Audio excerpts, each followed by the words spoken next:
Welcome back to Building a Fighter. My name is Dr. Austin Shane, sports chiropractor in Scottsdale, Arizona. With me, as always, badass strength coach in Denver, Colorado, Alex Friedman. What up, dude? Yo, what's up? Today, for everybody at home, we're going to be talking about how to elevate your game as a coach. Both Alex and I are coaches, wrestling coaches, strength coaches. I'm a sports chiropractor and rehab coach is what you would probably call yourself. We're coaches through and through. And something we've found that's been able to help a lot of people is our first rule. And that's going to be focusing on how to cue. So, Alex, what is so important about cueing? And really, what is cueing? Well, like cueing is essentially a shorthand for communication with your athlete, right? Like so mid session, talking about the actions that you're performing and how do you speak a change in their behavior into existence, right? Like it can happen mid rep, it can happen mid set, it can happen intra workout, it can happen during practice. It's like, again, cueing to me is just a like a within practice mode of communication, right? It's a little bit more shorthand. It's not that I'm sitting here having a whole conversation or expose on the technique of the day or what happened. I wouldn't necessarily call that cueing. But it happens in the moment. It happens on the correction of cueing, right? And so that's and there's a lot of different types of cueing, right? That I know that you'll get into, but cueing to me is that You know me so shorthand well. interaction. What I said, you know me so well. I was gonna say is that shorthand interaction between coach and athlete of like, this is the behavior that I want you to Yeah. um, deliver on. Yep. So as Alex said, I like to get into cueing. It's one of my favorite things, right? Um, Motor learning is a passion of mine, and there's going to be two main types of cueing, is what I like to tell people. There's intrinsic and extrinsic. So intrinsic is talking about a body part. I need you to push your ass backwards. I need you to step your foot forwards. It's making them aware of something internally. Extrinsic cueing is going to be something that is external to the athlete or external to the person you're working with. So instead of saying push your ass back, and when I'm looking for a hinge, I'll say close the car door with your butt. Act like you got too many groceries in your hands and you got to close that door. Everybody's done it. Boom. That immediately gets that response. It also allows me to use, like, I personally like extrinsic cueing more. Most of the studies that have been done on it show that it is actually a lot more applicable to athletes and everybody, except for, actually, there's recent studies that show intrinsic cueing for the highest level of elite athlete is extremely beneficial because they are so kinesthetically aware. They know what you're asking when you say move your big toe 2 millimeters to the left, like shit like that. They can pick up on it. But for the vast majority of athletes, we know extrinsic cues work better, especially for power generation. So this can get into, if we're in the strength and conditioning realm, this can get into, like, I'm not going to say, hey, I want you to jump and lift your knees up to your chest, right? I'm going to say jump like you're jumping out of the fucking room. And that's going to get more ground reactive force. That increase in ground reactive force allows them to jump higher, and that increase in jumping, or that increase in jumping higher, allows them to have more on their vert. We get a higher box jump. We get more power output, so to say, right? If I give them something external to focus on, that allows them to understand the task a little bit better. Yeah, and I mean, I think we could probably do a whole podcast on queuing, but We for me, have done a whole podcast on queuing. have we actually done Yes, we have. So that? look back in the archives, Sick. everybody. Your boy talks a whole bunch about this shit. Yeah. So again, biggest points for me are like Austin says, identify when you're trying to be intrinsic for extrinsic. With extrinsic queuing, my formula is I have an object, a direction, and a manner in which you move it. Mhm. Right. Pull the bar through the ceiling. Right. Or throw the med ball as far as you can, or like something like that, right? Through the roof, right? Give them a direction and output with the object. And so that's kind of my formula for the extrinsic cueing. And then I think you're cueing too in two different lights. When you're cueing with a group, right? We have to sprinkle in individual cues, group cues, and then whole team cues or whole organizational cues. So I'm leading the practice, I'm specifying a group, and then I'm also coaching you individually. Sprinkle those in throughout your sessions will help like up your engagement, right? both me personally with engaged and them helping the athletes feel more engaged with. And the last thing that I really emphasize with my cueing is like the inflection of what you're saying, right? It matters. Sound effects, as silly as they are, help a ton, right? If I want you to drive through, I'm talking drive through the double, right? If I want you to snap them, snap it as quick as you can, right? I'm making the action with whatever I'm saying, right? If I need you to explode or if I need you to take your time, it's like slowly, slowly, slowly. I'm talking you in the way, in the manner that I want this action to happen, right? So I don't think that can be really underrated, right? It helps people just inherently understand what I want you to do. And so it's a skill to be built upon that again elevates your coaching game. Right. I think cueing comes down to one simple sentence for me, and what you say and how you say it matters. Yeah. Too many athletes, or sorry, too many, well, athletes for sure, but too many coaches, they don't think about how they say what they say or why are they saying these things. They just say it because that's what their coaches told them. It's very dogmatic.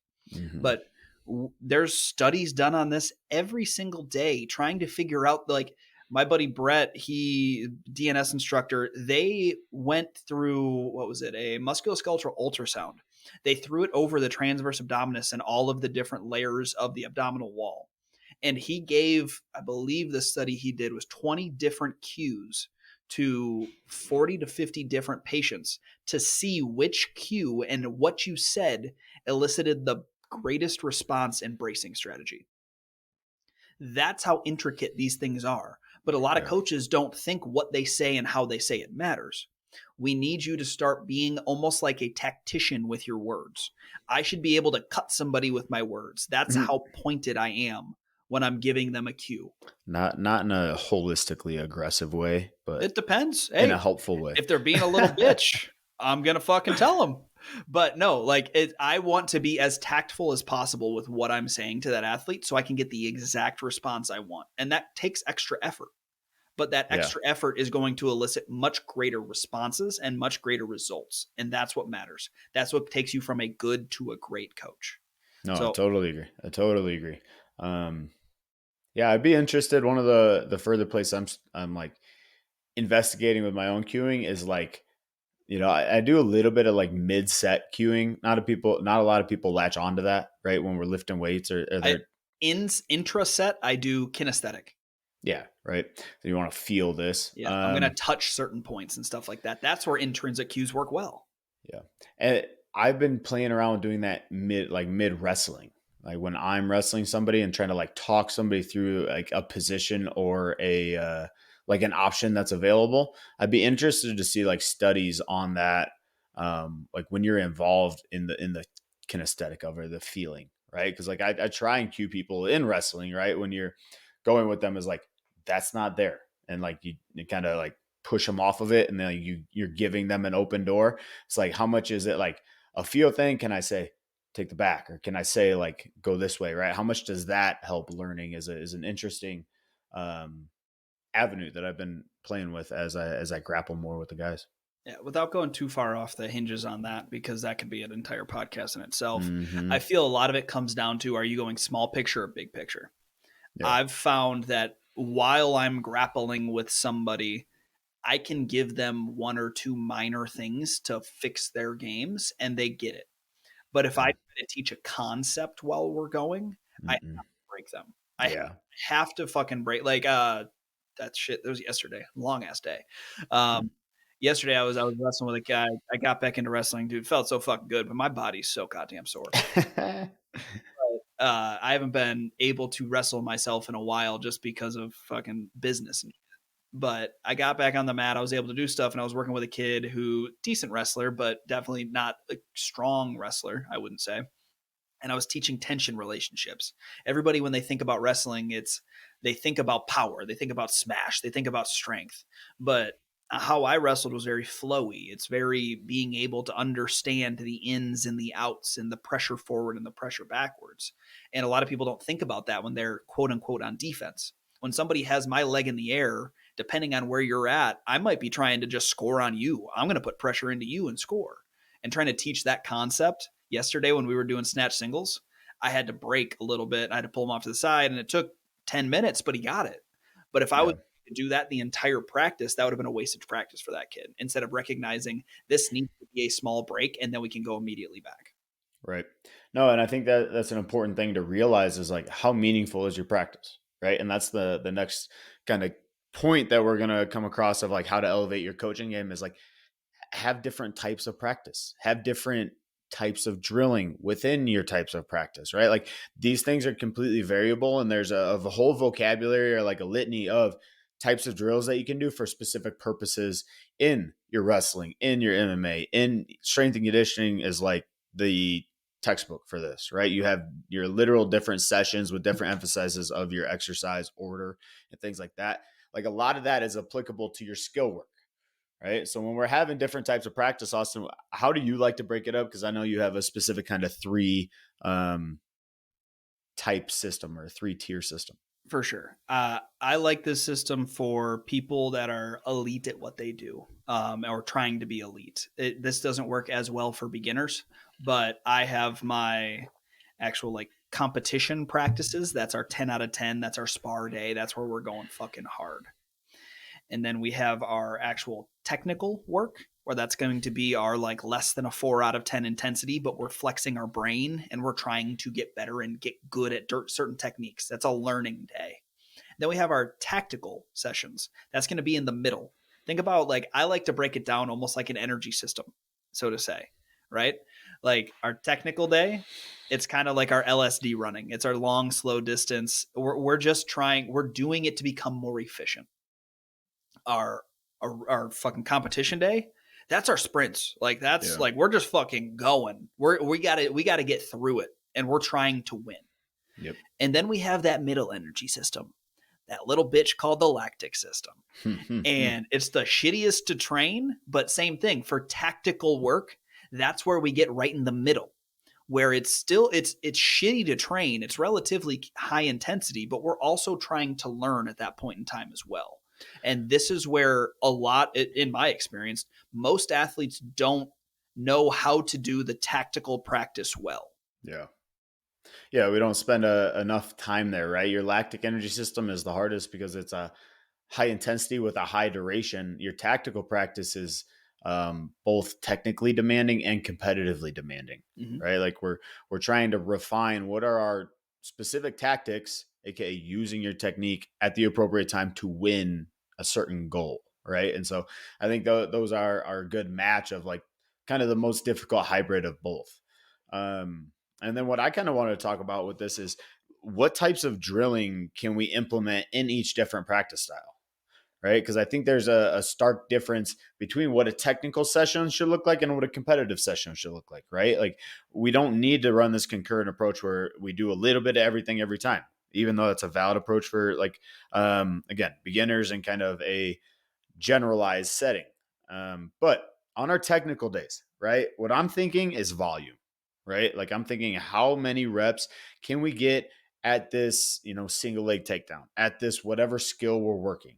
And And not just mental reps. We're not doing jujitsu practice. We rag on it all the time, but it needs yeah, to be physical reps. Obviously, we know the outliers, Malcolm Gladwell, the 10,000 hours, that has been quote unquote disproven. But it's yeah, not just because 10,000 hours isn't the exact number that it you takes have to to be a do a master, shit ton of it. it doesn't mean that the concept isn't valid. The Yeah. concept is very much so valid, and you can't get the same reps from just talking about it and thinking about it. You Oh gotta my fucking goodness. do it. Yeah. And so the way I really vary my technical practice is pretty much by skill level, right? Like if I have a bunch of first day wrestlers or white belts in the gym, we have to do some block practice. We have to go 5 minutes. You are doing this technique over and over and over and over and over again, right? And then we'll switch to the other guy doing 5 minutes of this technique over and over and over again, just like building an idea of how to move through this technique. And it gives you like a rehearsed, steps through the technique, right? That's like my most basic practice plan for the biggest beginner, right? Then where I evolve to once you get some experience on you, once we know a little bit more of the techniques, we can advance through the technique. But then I like to go to like a 1-in-1, right? I go, you go, I go, you go, I go, you go. And even better, if I have enough technique that I can go, you have to do a technical escape, then you can go, I have to do a technical escape. You can layer your stuff like that, right? And that helps On the staying engaged end, that helps your pace in your drilling, and that helps this idea of like a long continuous practice versus I do a move, we both stand up, mentally detached, reset, you do a move, mentally detached, right? I think that helps you stay in it a lot more. No, I completely agree. And Yeah.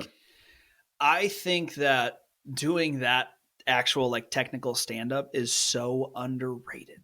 Oh my It goodness. needs to be Yes. something that every combat sport practice does. And it doesn't have to be like, I mean, we grew up wrestling in the Midwest, like there's Iowa style. You fucking Yeah. shove their head into the ground until they get their ass up. That's not what I'm talking Right.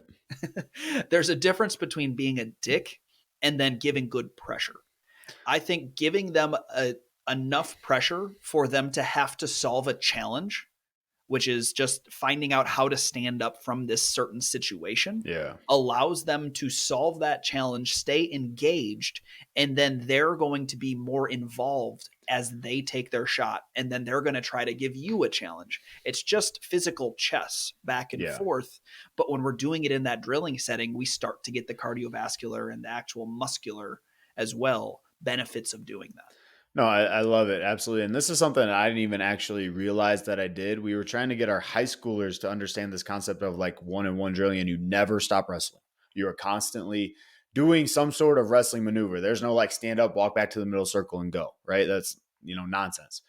But one thing that I started to apply with this is a concept that I just call hands on, right? It's simple, right? You're not like when you're drilling and you're letting your partner up or you're resetting, like in your wrestling, stand up, whatever, you always maintain contact, right? It's like, I'm sure that's something that's been harped in a million different wrestling rooms, but it's something that I was like doing it in front of the high schoolers, trying to explain it's a constant go or whatever. And the other coach goes, if you notice, he never lost contact. He's always has his hands on. And I think that's a helpful thing rather than the Iowa push the face into the mat thing. Separate point right there. I Sure. think it's also so useful for teaching people what to do with their hands. You're not Hmm. just hands on, just patty caking around. Your hands are applying pressure in a certain circumstance. You're trying to Hmm. move him one way or the other. You're Yeah. not just grabbing to grab, you're grabbing to invoke a response. And Yeah. that is something that is extremely hard to train in isolation. You Yeah. need I to be totally able agree. to flow to see what that, because every opponent's different. If Yeah. I do a collar tie on you and I'm going to do like an inside pull and I'm looking for that inside, like I'm thinking like almost like a dresser dump, or I'm going after like an inside ankle pick. How you step forward is going to be different than how I step forward or how Angel steps forward. Yeah. So getting that flow while I'm drilling, when I have to keep my hands on, there's no better way to learn it, because if I just hit an inside ankle pick, that's going to be perfect every single time because my partner is specifically set up for me. Right.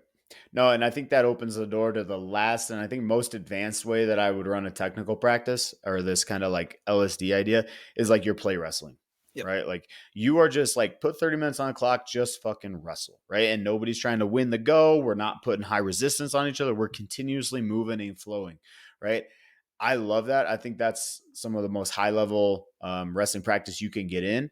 However, it takes a high level of understanding to execute that properly, right? Like you cannot do that without an adequate vocabulary, and then without this concept of going with the flow that Austin's talking about, without the idea of I know where to go, and not only do I know where to go, I have 3 or 4 different ways to get there, Mhm. right? And so I think it's the highest level, but it's hard to reach, right? Because that's where it Well, is. it's because wrestlers are always going to, I guess, they're going to masquerade their Yeah. lack of technique or their lack of technical proficiency with intensity, because that's what we value as a wrestling Yep. culture. So when you're doing flow wrestling, say you watch Penn State go out there and do play wrestling, they can be going so fucking light because their technique is so advanced. Yeah. But if, say, I don't know, just an average high school wrestler is going to go flow with Jason Nolf, that Mm-mm.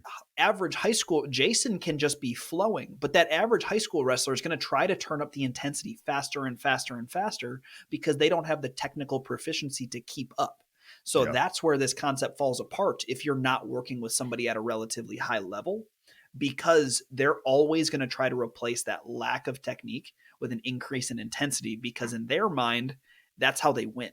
That's how they keep up. Yeah, 100%. I totally agree with that. Um, the next type of drilling that I like to implement is has to do with our with our tactical side of the practice. So when we get into our tactical practices, the thing that I implement almost 100% of the time is our short-sighted games, right?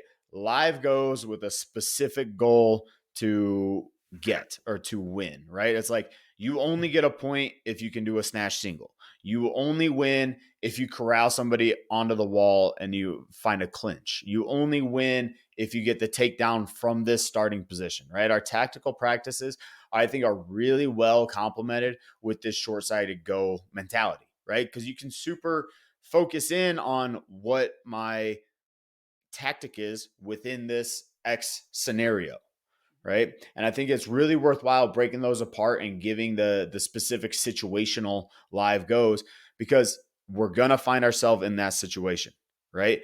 And I need you to know how to react without a whole bunch of shit around it first. And then we can blend later into our like competitive days where you're going to see that situation within the whole shit that is MMA. Right. Well, it's an easy way to layer in constraints, like Alex was saying, right? Like Yeah. I always like to equate what we do in the wrestling practice to what we're able to do with strength and conditioning, because it Yeah. makes sense in my brain, but it also makes sense to other coaches. When we're trying to layer in these constraint led approaches, we're trying to do these short sighted games. If I pick too many variables right away, that's like throwing somebody in a density circuit of a 10-minute timer. They're doing 30 calories on the air bike, 27 jumping jacks, 17 med ball slams. I'm going to give them too much too fast that they're not ready for. Yeah. They don't understand how to do those proficiently in isolation. So why would I throw those into a density circuit and add on the aerobic component as well, or the conditioning component as Yeah. well? It's the same thing for these short-sighted games. When we're doing these short-sighted games, an easy thing to start with, environmental constraint. Teach your wrestlers not to get pushed out when you're in freestyle Greco season. All right. Mm-hmm. The only goal, the only thing that matters is we're going to start 2 feet away from the outside of the, or from the edge of the circle. You need to stay in bounds. I don't fucking care how you do it, but you are. So I'm changing the environment around that athlete, giving them one goal: do not get pushed out. Even if you get fucking taken down, I don't give a shit. I don't want it, but your only goal is to not get pushed out. Boom. All right. So now that's a one constraint led approach. Now we can do all right, I need you to not get pushed out, but also if you're on the edge, your butt needs to end in the center at Yep. the end of this. So now I'm changing their position, not just the environment, but also their body positioning. Another Mm-hmm. constraint. They need to go from the defensive of do whatever the fuck it takes to not get pushed out to I regained the center and I am in a good position to then go at that person and attack that person. All right. That's a second layer of constraint. And then a third layer, because I could do this all day, I could do 27 constraints if I want to. But the last layer that I would go into is all right, you start with your butt backed up to the wall or to the edge of the circle.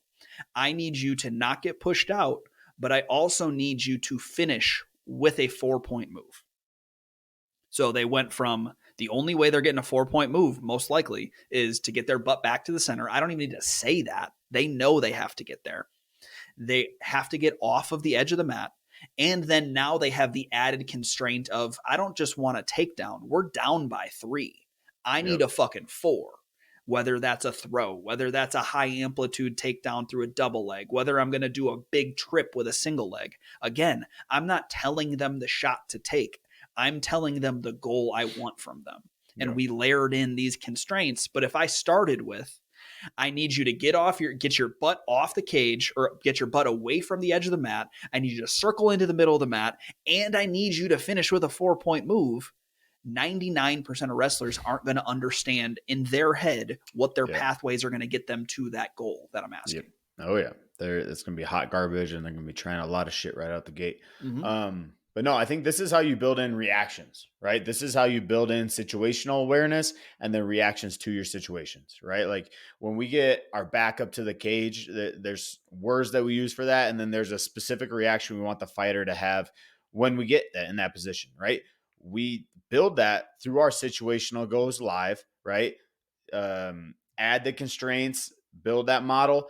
And then now, when we get to our competitive days, when we get to our live goes, that should be automatic. I say one word, it's the whole systematic reaction. It's not just the first constraint that we talk about, right? And so I think this is again, like Austin and I talk about, this is a hugely underrated tool, is these situational goes, and then layering your constraints. And Austin hit on it too.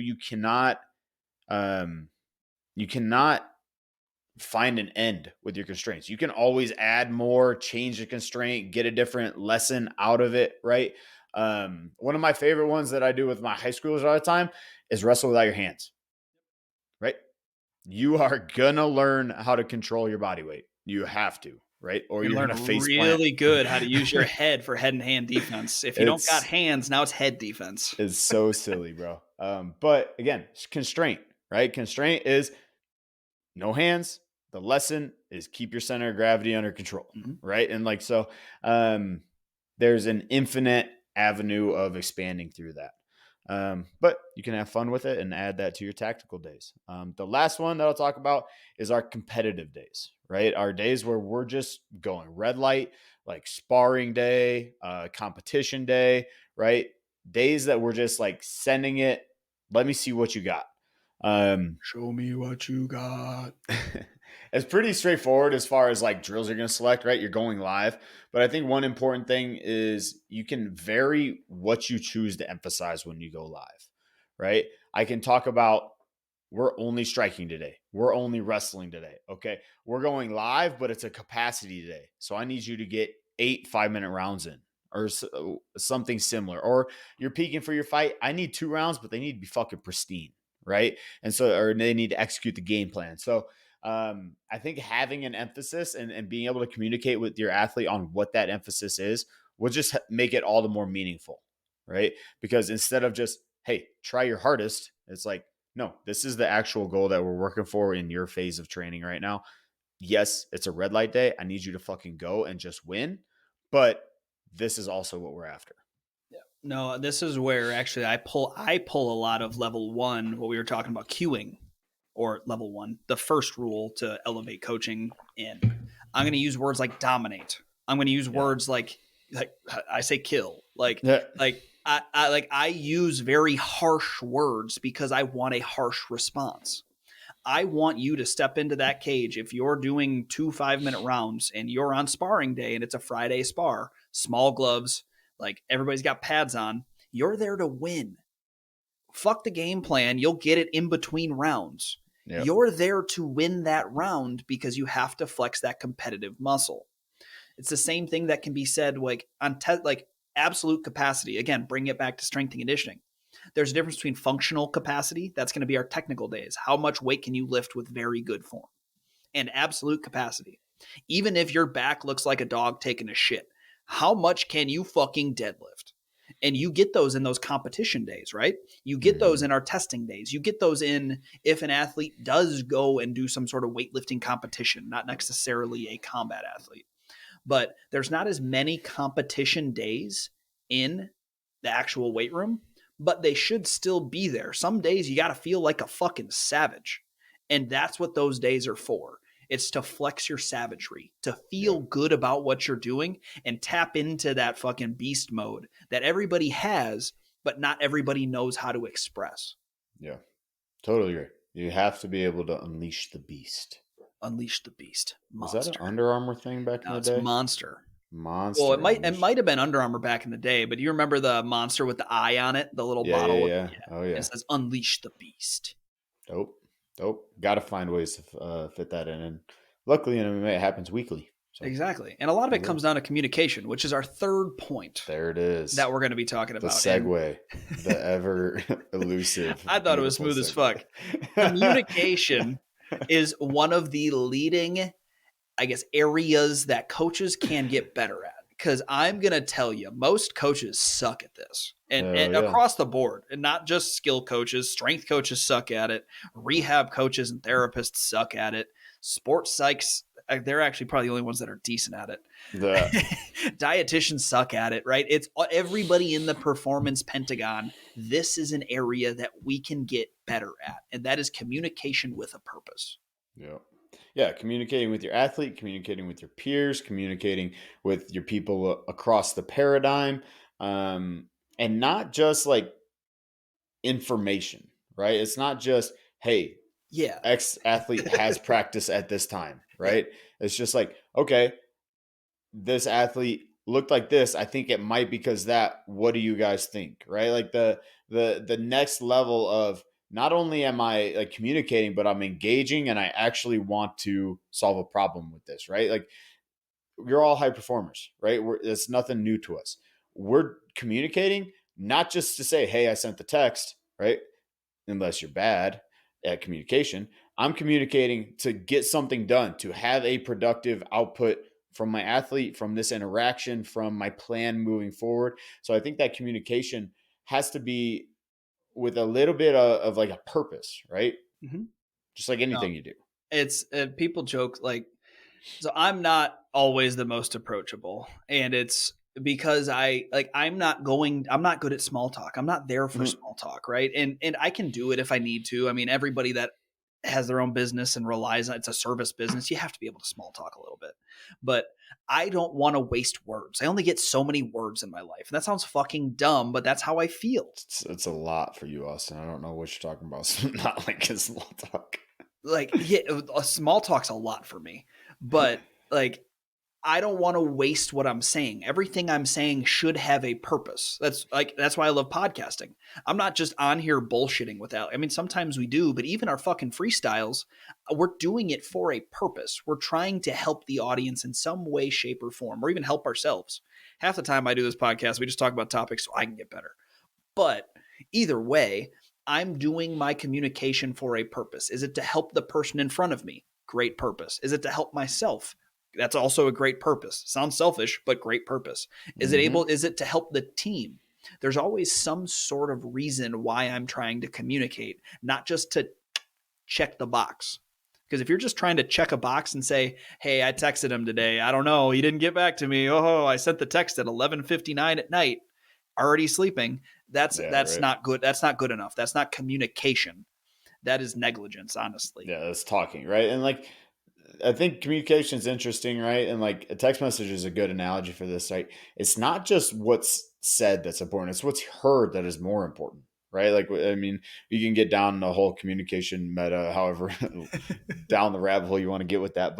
Um, but right, I send one text, right? If I don't get a response kind of repeating what I meant, then I don't know if how that person interpreted it. I don't know what they heard. I don't know what got across, right? Like, It's the age-old K. If yeah, if my mom sends me a K, I know she's not mad. If Lisa sends me a K, you're in I know I'm trouble, bro. yeah. And it's literally this is the perfect point because it doesn't Yeah. matter what the word says. It's what the interpretation and the context mean. And Hmm. that's where communication can get taken to this next level and help everybody, not just Yep. coaches, but athletes too. It's trying to figure out the right context for the right word at the right time. Sounds a lot like cueing. Yeah. Queuing is under the communication umbrella, if Mm-hmm. you will. But yeah, I think you can get really meta with that one. I think it's just important that we have an intent, a purpose, and then there's a agreed upon message, right? Like I think that's a huge way that communication goes wrong is I think we agreed on X thing, person I'm communicating with thinks we agreed on Y thing, right? And it's like, but I said that to him. It's like, well, what they heard was bleh. So it's like I think there has to be that kind of roundup at the end or that um, revisiting of okay, this is the plan. Let's summarize and agree that this is the thing that we're talking about. And I think that follow up is crucial to effective communication. My rule for communication is when in doubt, clarify. Yeah. If you think there can be any doubt into what you said or what you're trying to comprehend somebody else said, clarify Yeah. because that's never going to hurt. They might get annoyed for a second if you ask them to explain it again, but it's Yeah. never going to hurt a situation. No, I agree. I agree completely. Which is something that kind of leads us straight into our next point, which I know that was a pretty quick point. But always clarify and always try and learn more, right? You're always trying to grow in your coaching repertoire. I think this is where a lot of people kind of plateau or stall out or just honestly like let their ego boost themselves up is like, I know it all. I know what I know, and if people just listen to me, they get better, right? It's we need to continually be seeking to learn and understand, and maybe the content of what I know is fucking great. It's so good, right? But how you communicate with it to this athlete does not work, right? So now I got to grow in my communication skills. And then I got to look up a new method for this athlete that responds differently to the same training than I've ever seen in my life, right? So we're always seeking that growth mindset within our coaching and being less closed off, I guess, to new and different approaches. Yeah. It's when you think about learning new skills, it's like a toolbox. Everybody uses this analogy, but you're never going to have enough tools. Or you're never Yeah. going to have, I guess, never enough isn't the right word. You're never going to have unlimited tools, is, I guess, the way I would want to say that. You can always get more tools because there's Yeah. always going to be the right tool for the right circumstance, kind of like queuing. But there's like, think about it. If I have a Allen wrench, I might have one size of Allen wrench, but maybe I need a different size. Maybe the hole's a little bit too big. Maybe the hole's a little bit too small. I would need a separate Allen wrench. It comes in a pack of 20. I lost 3 of them. I got to go get the other 3 because there's no other way for me to accomplish that task. The same can be applied for learning new things and trying to amass a wealth of knowledge. I've fallen prey to this. I know Alex has fallen prey to this. A lot of people, like, I know I'm good at what I do. So because of that, I gave myself 2 years where I focused so much on my business, I didn't learn as much as I should have. And I didn't get stagnant, so to say, but I definitely didn't develop my actual skills as well as I was developing my business skills. And that's where, as a coach, it's more about your actual coaching skills. It's about getting better to help the people in front of you. And what I've learned through that minor mistake was, if I spent more time on developing my coaching skills, that would have brought more business, because I Yep. did do that and it brought more business. Mm-hmm. Right. And it's not always about just getting tools to get tools. It's the same way. It's not about just talking to talk. It's trying to find a tool that you think is valuable, right? If Mm-hmm. you're going to a seminar, you could go to some crazy fucking karate seminar up the street and it's Taekwondo gym that's doing some random bullshit. That's not the same as going to a Sanchai seminar when he's in town and learning from a Muay Thai legend, right? Those are two very different scenarios and very different seminars. You could learn from either, right? You can learn from anybody. But if I had to pay my hard earned money, I'm going to put it towards Sanchai because I bet that motherfucker is going to teach me a lot. Right. Mm-hmm. And it's not being above going and learning from him. A lot of people get to a certain point, like we were just talking about, and they think, oh, I know what I need to do to help these people. And they aren't evolving. It doesn't even need to be learning from other people. Something that I respect the shit. I truly think Angel Cejudo is the best wrestling coach in America, potentially the world. That the guy is an encyclopedia of wrestling knowledge, and I'm privileged every day I get to watch and help him coach. But the man lives, eats, sleeps, and breathes wrestling. If he's not talking to a different coach around the country, he's watching Flow Wrestling. If he's not watching Flow Wrestling, he's coming up with different ways to program his practices to get better. If he's not doing that, he's learning about Ukrainian ballroom dancing to try to work on footwork. Like, he's got these Mm-hmm. kids fucking salsa dancing right now, to work on their footwork and to get lighter on their toes so that they can attack better. Like, that's what it takes to really be the best. That's what it takes to get to the next level, is to think outside the box and not think any idea is stupid until you've tried it. Yeah, and I think that you said one little nugget in there that I think is really important, and everybody likes to harp on, but it's really hard to live. Is this idea that you can learn from anybody, right? And I see this most within our coach athlete relationship, right? Athletes are not closed off to anybody so much as or sorry, coaches are not as closed off to anybody so much as the athlete that they're supposed to be coaching, right? I have this established relationship. There's an athlete in front of me that is paying me to coach them in wrestling. Obviously, I know the thing and they don't know the thing, Dude, that's right? my biggest pet peeve. Which is not the fucking truth Yeah. at all, Yep. right? This athlete is a bona fide human being. Probably, again, if they're a professional fighter, been through a wrestling class or two and probably knows some shit that you don't know, right? Or applies and is better at a technique that you're not better at. Maybe you would win in a wrestling match, right? Maybe I'm going to win if we had a wrestling match one on one. But there's definitely a nugget of wisdom that they have. Like, this wrestling move works for me really well. Okay, can we incorporate that in some type of, chain or game plan, right? Or, that technique is really hard for me to grasp. I don't know if I'm going to get it in the next 3 weeks before I have my fight, right? Like, those types of feedback things are super important. And I think it's really worth exploring what your athletes can bring to the table as far as from a strength conditioning perspective, from a wrestling perspective, from a mixed martial arts perspective, especially and like in a situation such as myself. I'm coaching wrestling. I have zero MMA experience. I've practiced MMA a couple times with pros and got my ass kicked. I've never had a mixed martial arts fight, right? And so it's like, for me to say this works, do exactly what I say every time, is, plain arrogant.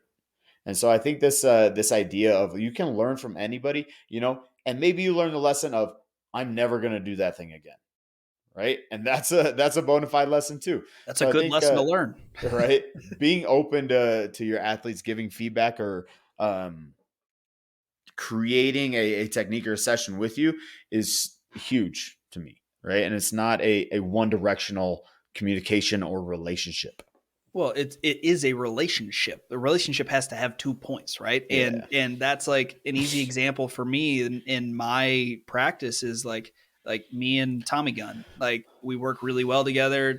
We're really close, and I could think it's a perfect plan, strength and conditioning. This is Yeah. exactly what we should be doing, X, Y, and Z. He always, I'll give him his credit. He'll always try it twice. But if we Yeah. get to, say, we're doing 4 sets and we get to 2 sets in, he's like, I don't think this is the one. If I just tell him, no, shut the fuck up, do it. Yeah. Versus this motherfucker is an elite athlete that has been wrestling since he was 4, understands his body to an extreme level. If Yep. I don't take his, like, I guess, intuition into what I'm doing, if I don't take his feelings into my account, I'm going to decrease buy in with that athlete. Yeah. And B, I'm not going to learn what may help other athletes of his similar body type. I got like 4 guys that are built like Tommy. If it's working for him or not working for him, it's most likely not going to work for other tall, narrow athletes that happen to Hmm. be MMA fighters. That's Yeah. a point in time that I'm wasting this knowledge nugget. Yeah. Versus if I accept it and I'm like, hey, what are you feeling? Why do you think that way? And I can understand, like, well, an easy point is I don't think that a bent over row is a great exercise for tall, lanky fighters. Mhm. Yep. I I don't. I think there's better ways to accomplish different goals because it is so low back intensive, and for them to get to that point, and if they don't have a perfect hinge, they're putting a lot of disc pressure down. Now, outside of MMA communities, that's not a big deal. They're not stuck in hyperflexion or loaded flexion a bunch. But when they just came from a wrestling practice for 2 hours, when they're stuck in a loaded flexion position with another human body weight on top of them, that's not going to feel good. And that may Hmm. exacerbate certain symptoms. So while we know that that position isn't going to cause particularly disc issues, we know it can flare up disc issues and it's a higher likelihood to. So why would Yeah. I put an athlete that has a wiry frame in a higher position to have back pain? Doesn't make sense.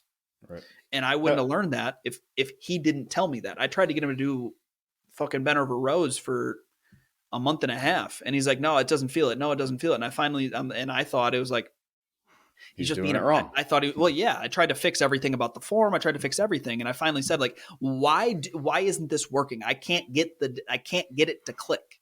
What is going on? He's like, I just don't think it's a right exercise for me. I don't think it fits my body. And I never thought about it like that. Yeah. I thought I was fitting bodies into exercises, not exercises Yeah. into bodies. Yeah. And Huge. it's more important to fit exercises into bodies because then we find out the stereotype or the phenotype of Yeah. that athlete, and I can work with more athletes of that specific stereotype or phenotype. No, absolutely. I think you can really group and classify exercises like that.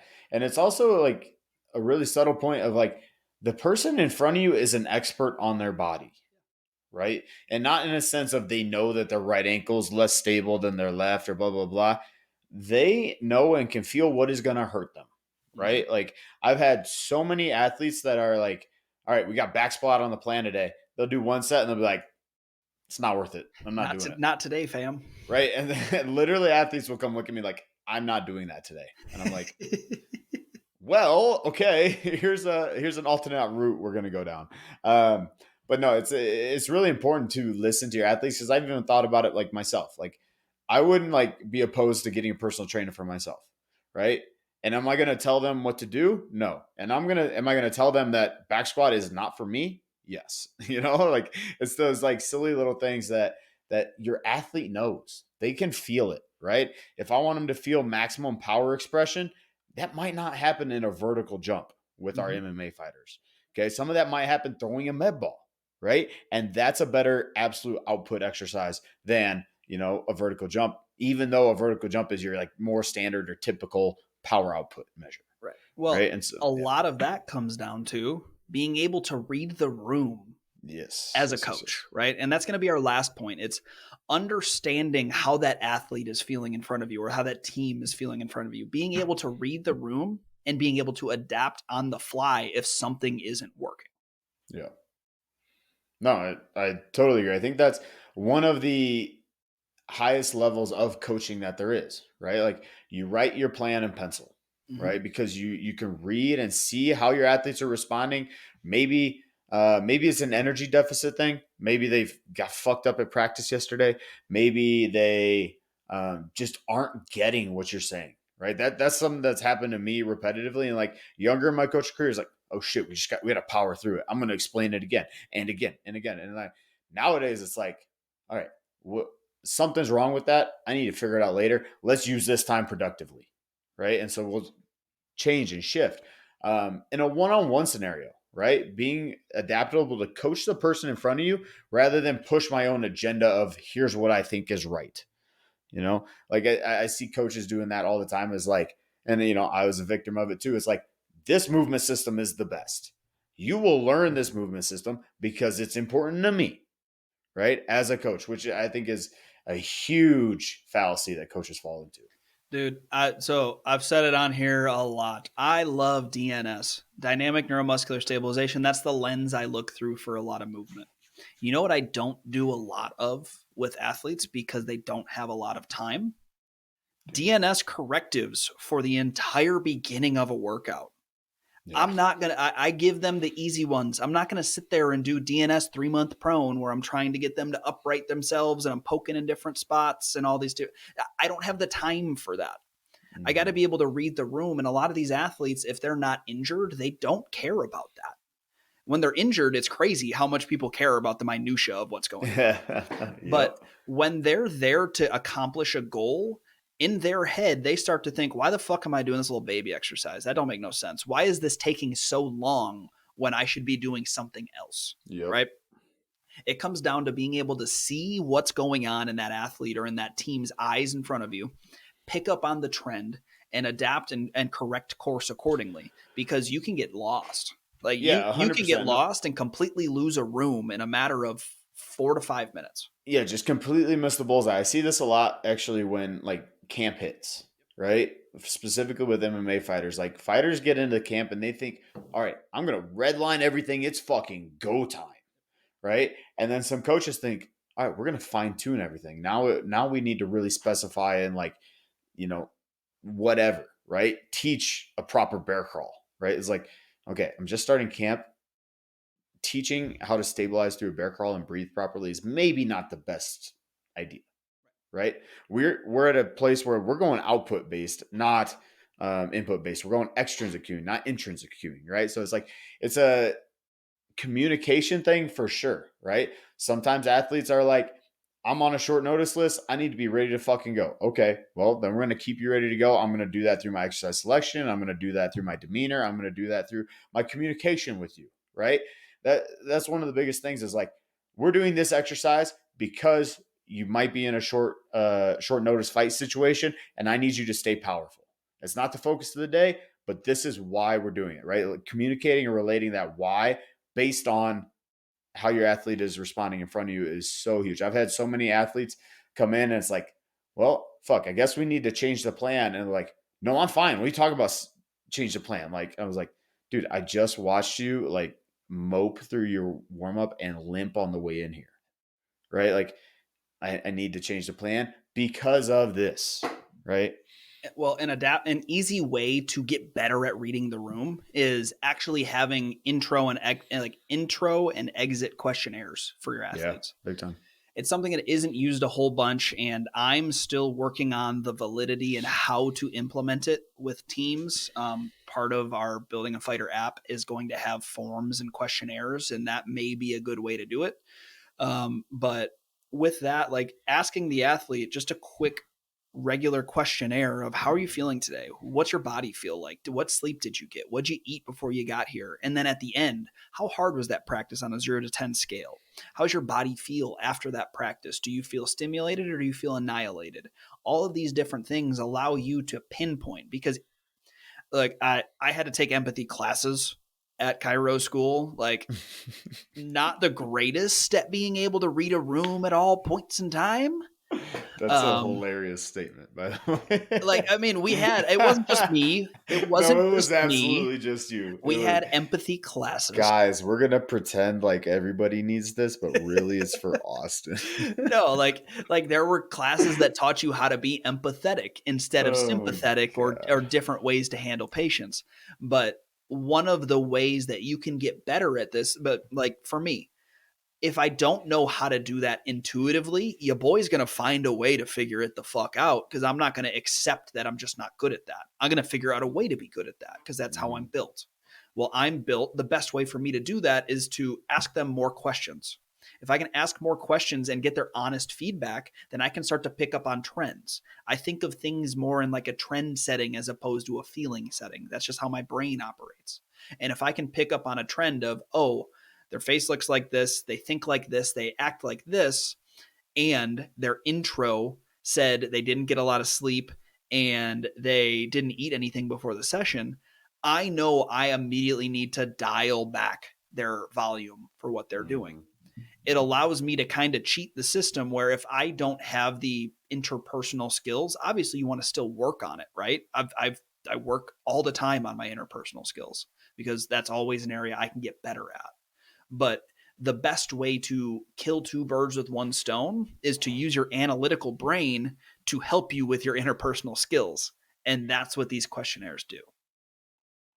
No, absolutely. We had a couple of these. Like we just had iPads sitting out when I worked at the University of Denver, and it was like, you would fill out some vitals. We had like pulse ox, measure finger measurement things. But then it was also like, how you feeling today? What'd you have to eat before training? Blah blah blah. And like tracking the trends on those gave us like good insight to like Monday is not the best way or best day to redline these motherfuckers, Yeah. right? Yeah. Especially in college, right? It seems like college common sense, but it's nice to have the information back from that, Mm-hmm. right? Um, and so I totally agree, right? Like you can kill that with this. You can continue to go on the analytical route with that. And I think it is a skill that you build up over time, right? It's just like, I'm talking to you, I know something's fucking wrong, right? It's not like you don't have to come out and say it to me. We don't have to have this whole like, tear fest on the gym floor. You can do that if you want. I've done it before, right? But I can also just like understand, right? It's all right. Maybe today is not the best day to like get what we had planned done, but what's the most important thing for you right now? Yeah. What's the most amount of work we can get done and still have a positive result without putting you at a deficit for your next sessions or for the rest of your day? Which is a really hard lesson, I think, for us to learn in like our fight culture, right? Mm-hmm. Which is always like, just fucking get through it, push it down, grind. You need to work harder, right? And so I think it's really a study in um, optimization versus like work ethic. For sure. Well, so that's what I think we have on elevating your coaching game. If you guys want to get in touch with us, you think we're fucking wrong, or you think you're right, either Please. way, hit us up at buildingafighter.com, at buildingafighter on Instagram, or at buildingafighter at YouTube as well. I think you can send messages on YouTube, and our YouTube be popping. So hit us up there. If you're looking for any strength and conditioning programming, we have all of that available at buildingafighter.com. That's going to be our different preset options. That's 2 to 3 month programs that help you get kickstarted. We also have our actual membership option. So it's a new program every month designed behind a goal. So we have our building strength, building conditioning, building mobility, and our flagship, building a fighter, which combines it all.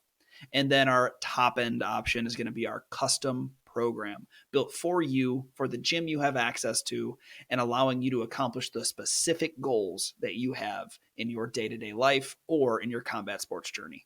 All that's going to be available at buildingafighter.com. And be on the lookout. We have some pretty unique offerings coming out here in the next couple months that I don't want to talk about too much because I don't want to talk about it before they're done, but they should be pretty sick.